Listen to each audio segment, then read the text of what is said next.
française, spécialiste de la Russie, et je voudrais vous inviter, en ces temps troublés, à voir dans la connaissance des autres cultures et dans la coopération internationale un élément essentiel de résolution des crises que nous connaissons.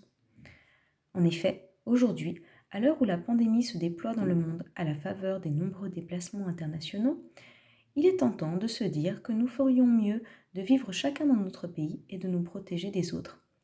Pourtant, nous avons vu que les fermetures de frontières, si elles peuvent ralentir la propagation du virus, ne permettent pas de s'en préserver. C'est donc bien dans la coopération internationale qu'il faut chercher la solution à cette pandémie et des pistes pour éviter les suivantes. Il en va de même pour la lutte contre le terrorisme qui ne peut se mener qu'au niveau international. Il faut coopérer et non se replier sur soi.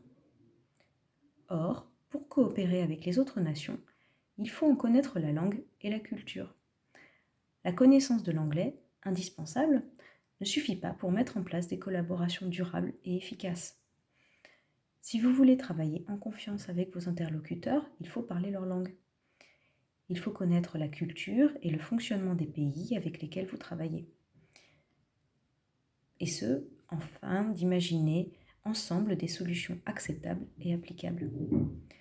Plus que jamais, nous avons besoin de spécialistes français connaissant les autres pays du globe, de spécialistes russes connaissant les autres pays, y compris la France, etc. Apprendre une langue, découvrir une culture, c'est une porte ouverte sur le monde, une manière de voir les choses différemment, de voir différemment sa propre culture, et également une manière de mieux se comprendre soi-même. D'une part, c'est donc un enrichissement personnel, et d'autre part, votre expertise enrichit votre pays.